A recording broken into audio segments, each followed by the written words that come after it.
18वें श्लोक में भगवान कहते हैं कि अनंतवंत इमे देहा नित्य सोयक्ता शरीरिणी अनाशिनो अप्रमेयस्य तस्माद्युध्य स्वभारत। अर्थात अनाशिन है, अविनाशी, अप्रमेयस्य जानने में न आने वाले, और नित्यस्य नित्य रहने वाले, शारीरिणः इस शरीर के, इमे ये, देहा देह, अंतवंतः अंत वाले, उक्ताः कहे गए हैं, तस्मात् इसलिए, भारत हे अर्जुन, युद्धस्य तुम युद्ध करो। अर्थात अनासनः किसी काल में किसी कारण से कभी किंचित मात्र भी जिसमें परिवर्तन नहीं होता, जिसकी क्षति नहीं होती, जिसका अभाव नहीं होता, उसका नाम अनासी अर्थात अविनाशी है। अप्रमेयस्य जो प्रमाण का विषय नहीं है, अर्थात जो अंतःकरण और इंद्रियों का विषय नहीं है, उसको अप्रमेय कहते हैं।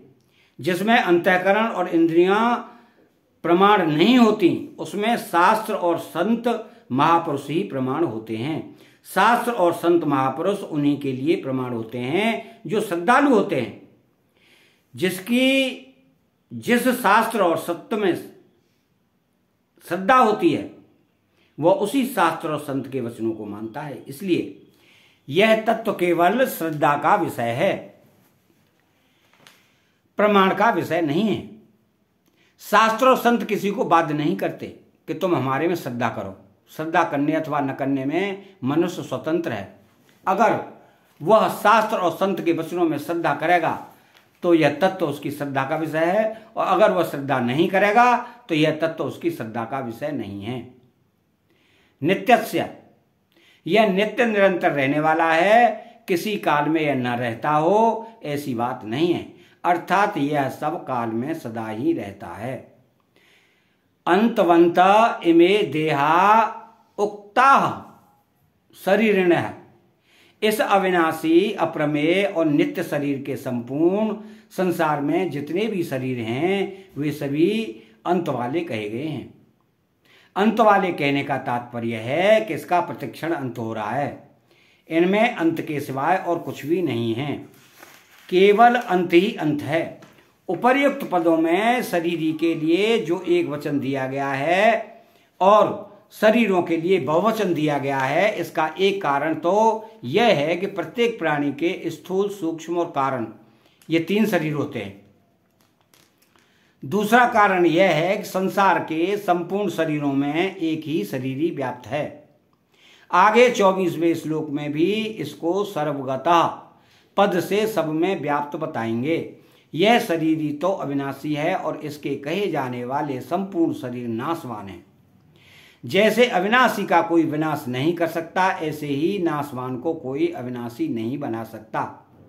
नाशवान का तो विनाशीपना ही नित्य रहेगा, अर्थात उसका तो नाश होना ही है। अहंता अर्थात मैंपन पैदा हो गया और शरीर को अपने में रखने से ममता अर्थात मेरापन पैदा हो गया। यह स्वयं जिन जिन चीजों में अपने को रखता चला जाता है उन चीजों में मैंपन होता ही चला जाता है। जैसे अपने को धन में रख दिया तो मैं धनी हूं, अपने को राज्य में रख दिया तो मैं राजा हूं, अपने को विद्या में रख दिया तो मैं विद्वान हूं, अपने को बुद्धि में रख दिया तो मैं बुद्धिमान हूं, अपने को सिद्धियों में रख दिया तो मैं सिद्ध हूं, अपने को शरीर में रख दिया तो मैं शरीर हूं, आदि आदि। यह स्वयं जिन जिन चीजों को अपने में रखता चला जाता है उन चीजों में मेरापन होता ही चला जाता है। जैसे कुटुंब को अपने में रख लिया तो कुटुंब मेरा है, धन को अपने में रख लिया तो धन मेरा है, बुद्धि को अपने में रख लिया तो बुद्धि मेरी है, शरीर को अपने में रख लिया तो शरीर मेरा है, आदि आदि। जड़ता के साथ मैं और मेरापन होने से ही मात्र विकार पैदा होते हैं। तात्पर्य यह है कि शरीर और मैं दोनों अलग अलग हैं, इस विवेक को महत्व न देने से ही मात्र विकार पैदा होते हैं, परंतु जो इस विवेक को आदर देते हैं, महत्व देते हैं, वे पंडित होते हैं। ऐसे पंडित लोग कभी शोक नहीं करते, क्योंकि सत्य सत्य ही है और असत असत ही है, इसका सबको ठीक अनुभव हो जाता है। तस्मात् युद्धस्व। भगवान अर्जुन के लिए आज्ञा देते हैं कि सत्य असत को ठीक समझकर तुम युद्ध करो, अर्थात प्राप्त कर्तव्य का पालन करो। तात्पर्य यह है कि शरीर तो अंत वाला है और शरीर ही अविनाशी है। इन दोनों शरीरी की दृष्टि से शोक बन ही नहीं सकता, अतः शोक का त्याग करके युद्ध करो। विशेष बात, यहां 17वें और 18वें इन श्लोकों विशेषता से सत्य तत्व का ही विवेचन हुआ है। कारण कि इस पूरे प्रकरण में भगवान का लक्ष्य सत्य का बोध कराने में ही है। सत्य का बोध हो जाने से सत्य को असत की निवृत्ति स्वतः हो जाती है। अतः फिर भी किसी प्रकार का किंचित मात्र भी संदेह नहीं रहता। इस प्रकार सत्य का अनुभव करके निसंदिग्ध होकर कर्तव्य का पालन करना चाहिए। इस विवेचन से यह बात सिद्ध होती है कि सांख्य योगम एवं कर्म योग में किसी विशेष वर्ण और आश्रम की आवश्यकता नहीं है। अपने कल्याण के लिए चाहे सांख्य योग का अनुष्ठान करें, चाहे कर्मयोग का अनुष्ठान करें, इसमें मनुष्य की पूर्ण स्वतंत्रता है। परंतु व्यावहारिक काम करने में वर्ण और आश्रम के अनुसार शास्त्रीय विधान की परम आवश्यकता है।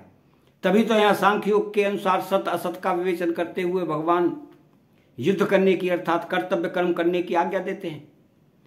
आगे 13वें अध्याय में जहां ज्ञान के साधनों का वर्णन किया गया है, वहां भी असक्ति रन विश्वंग पुत्रदार ग्रहादिशु कहकर पुत्र स्त्री घर आदि की आसक्ति का निषेध किया है। अगर सन्यासी ही सांख्य योग के अधिकारी होते तो पुत्र स्त्री घर आदि में आसक्ति रहित होने के लिए कहने की आवश्यकता ही नहीं रहती, क्योंकि सन्यासी के पुत्र स्त्री आदि होते ही नहीं। इस तरह गीता पर विचार करने से सांख्योग एवं कर्मयोग दोनों परमात्मा प्राप्ति के स्वतंत्र साधन सिद्ध हो जाते हैं। वे किसी वर्ण और आश्रम पर किंचित मात्र भी अवलंबित नहीं है। इसका मेन भाव भगवान ने अपने उपदेश के आरंभ में गतासून मृत तथा अगतासून जीवित दोनों प्राणियों को अशोच्य बताया। फिर 12वें 13वें श्लोक में गतासून को अशोच्य बताने के लिए सत्य नित्य का वर्णन किया और 14वें 15वें श्लोकों में अगतासून को अशोच्य बताने के लिए असत अनित्य का वर्णन किया। फिर सत्य और असत दोनों का वर्णन 16वें श्लोक में किया। इसके बाद सत्य के भाव और असत्य के अभाव का विवेचन किया।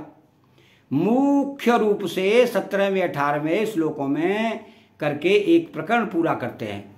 यद्यपि भाव होनापन आत्मा का ही है, शरीर का नहीं, तथापि मनुष्य से भूल यह होती है कि वो पहले शरीर को देखकर फिर उसमें आत्मा को देखता है, जो पहले आकृति को देखकर फिर भाव को देखता है। ऊपर लगाई हुई पॉलिश कब तक टिकेगी? साधक को विचार करना चाहिए कि आत्मा पहले थी या शरीर पहले था। विचार करने पर सिद्ध होता है कि आत्मा पहले थी, शरीर पीछे है, भाव पहले है, आकृति पीछे है। इसलिए साधक की दृष्टि पहले भाव स्वरूप आत्मा या स्वयं की तरफ जानी चाहिए, शरीर की तरफ नहीं। अतः 18वां श्लोक समाप्त हुआ। कमेंट में राधे कृष्ण लिखें और चैनल को सब्सक्राइब करें। बोलो जय श्री राधे कृष्ण।